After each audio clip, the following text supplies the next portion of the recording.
Yes, sir. Nothing to it.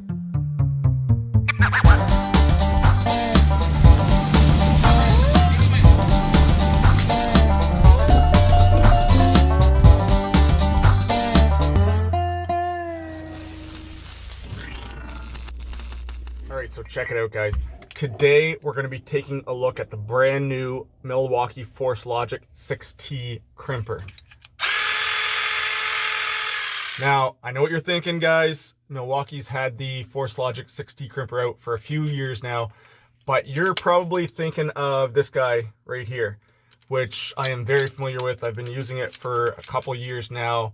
So what we're going to be looking at today is a brand new version of the 6T Force Logic Crimper, model 2978. And this is actually a linear crimper. See, the first model here has been designed to be more compact than other crimpers on the market. It's quite a bit shorter than a lot of the different tools out there. A lot of the guys used it, including myself, for everyday use in the bucket, climbing poles, and found it had some issues with the weight. You usually weren't in an ideal position for crimping, reaching around corners over your head. And the back end of this guy was quite a bit heavier than the rest of it, especially with the trigger being right up at the very front here. You were holding it quite close to the front, had a heavy back end. Also the release button, if you found it crimped sideways and you went to release something, the release button was back here. So between the balance and the release button, those were two common complaints. You'll even see that online on Milwaukee's website. And man, I gotta give it to Milwaukee. When they release a new product, they take the feedback from the users and they take that feedback serious, and they use that in the newer designs of their products. So that's why I was really pumped to hear about the release of this new linear crimper. That was actually very similar to another style press I used a few years ago. That was my favorite until it stopped working. I actually managed to find a crew that had the exact same press I was using a few years ago, and I tried them out side by side for more of a speed comparison, and it doesn't even compare to the Milwaukee press.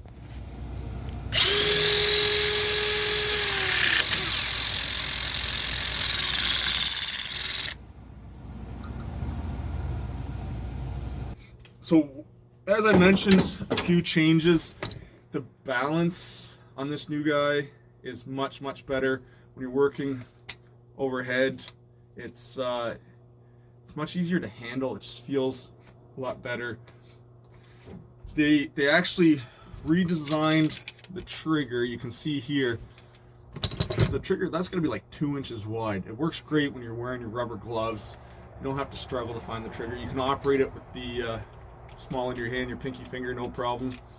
And if ever you do get stuck crimping something sideways, they move the release button up here, and it's actually on both sides, so it doesn't matter if you're right-handed or left-handed. Pretty cool. You'll notice a light there too. The other models do have the light, but this guy here, it's right up in front of your face, right where you're looking. So when that light lights up green, you know you've reached the proper amount of pressure.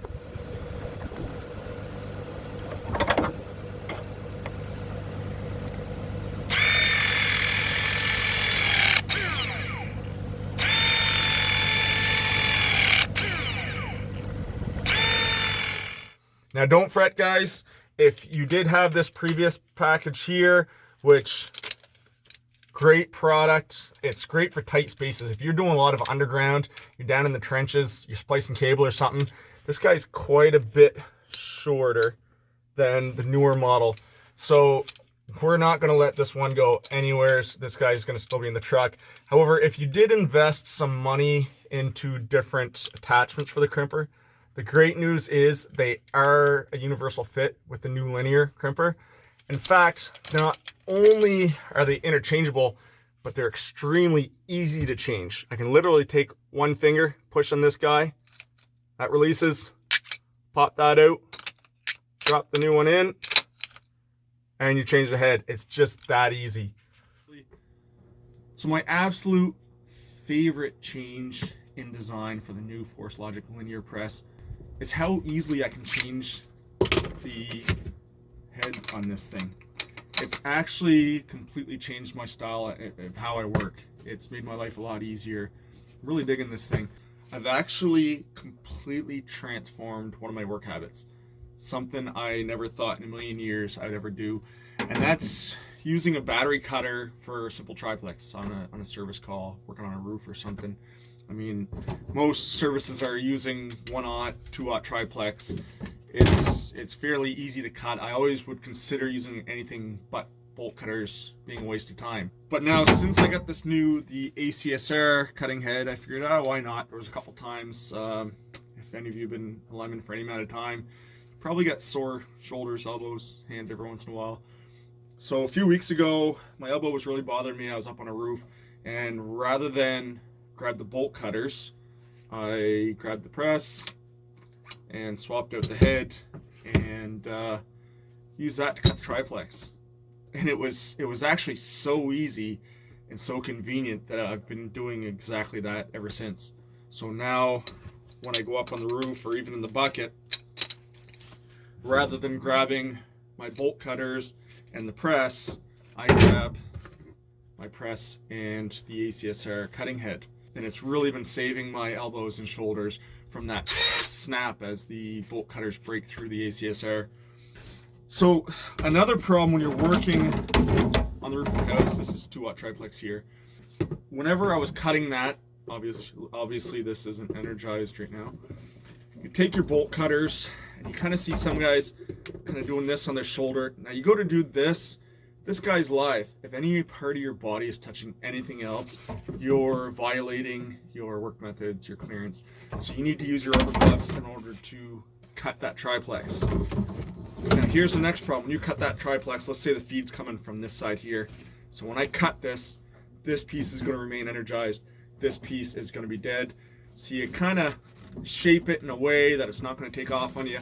You cut that. And I hope it stays in place. You get that live end. It could swing back and hit the neutral. I mean, we make sure it doesn't. You bend it in a way or you cut it in a way that you're not going to lose control. So the really great thing, aside from saving my shoulders and elbows and stuff, is I can actually maintain control at all times of the live side of the lead when I'm cutting. You get your rubber glove on, you hold that wire. That's it. You don't have to let go of that lead at any time. You get out your tape the end, bend it out of the way.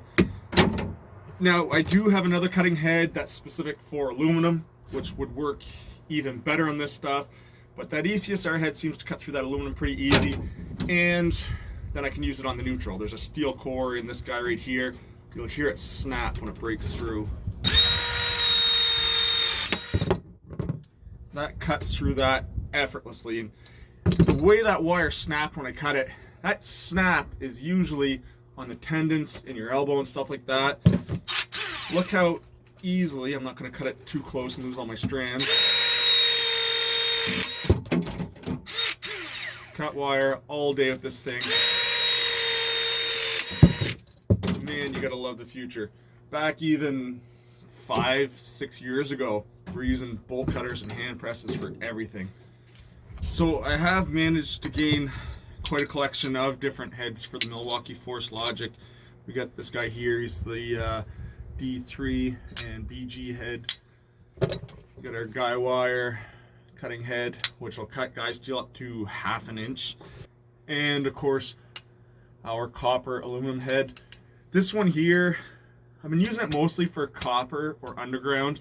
Anytime I'm cutting aluminum, I find I use the ACSR head, as there's usually a steel strand in most of our aluminum wires.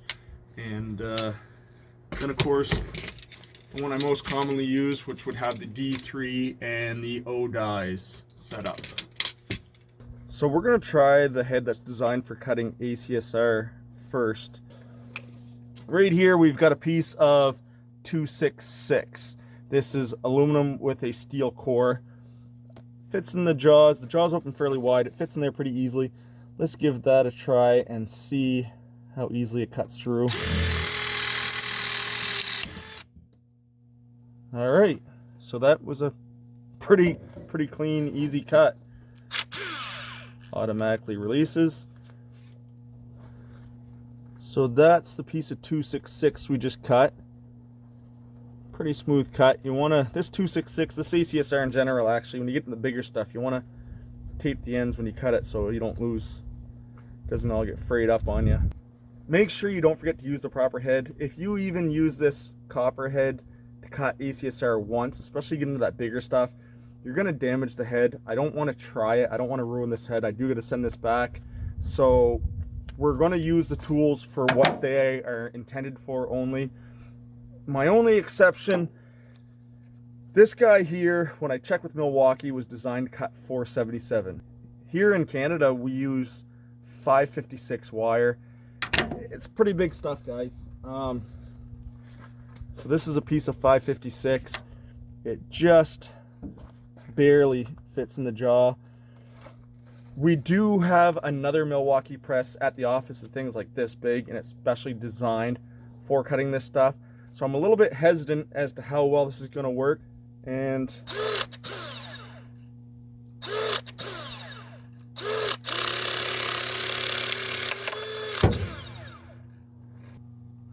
I see what they mean when they say it will cut through the 556.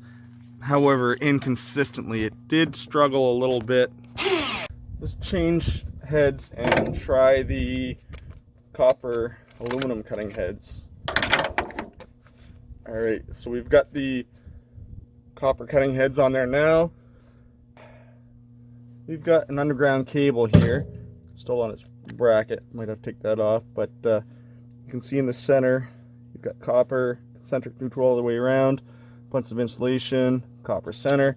Usually we got to use, well, we used to use a hacksaw to cut that stuff. Now you could certainly use a sawzall, make things a little easier. But let's try this crimper and see how it fares out.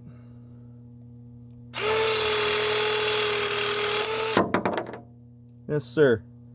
That one works pretty good.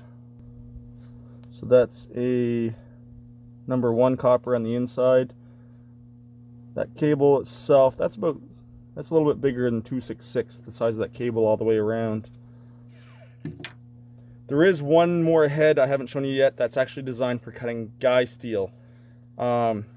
It's got even less of a blade than this guy. I'm going to dig that out here in a minute. It's supposed to be able to cut guy steel up to 1/2 inch. Let's get some guy steel from the office and we'll try the guy steel cutting head and see how we make out. Alright, so we've got our, this is actually 7/16. And let's give it a shot.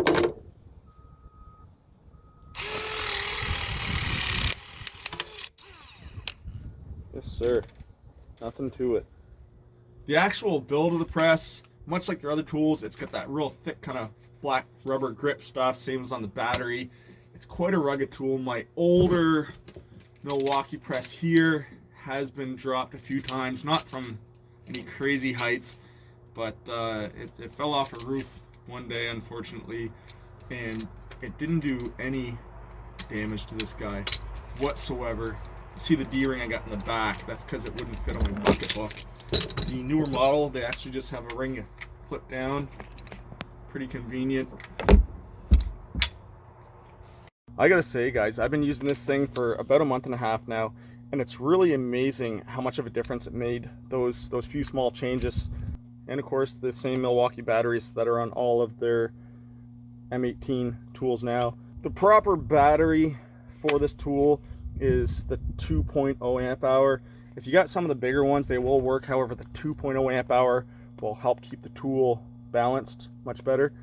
According to the manufacturer, a full charge of the 2.0 amp hour is good for 280 crimps.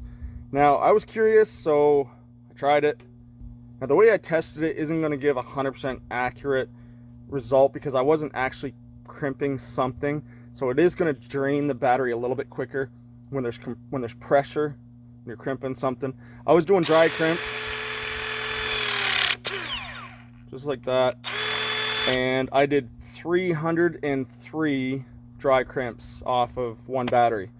Another thing, if you haven't noticed, much like the other presses that Milwaukee has available, they come with a rubber cover on the outside of the jaws on all their attachments.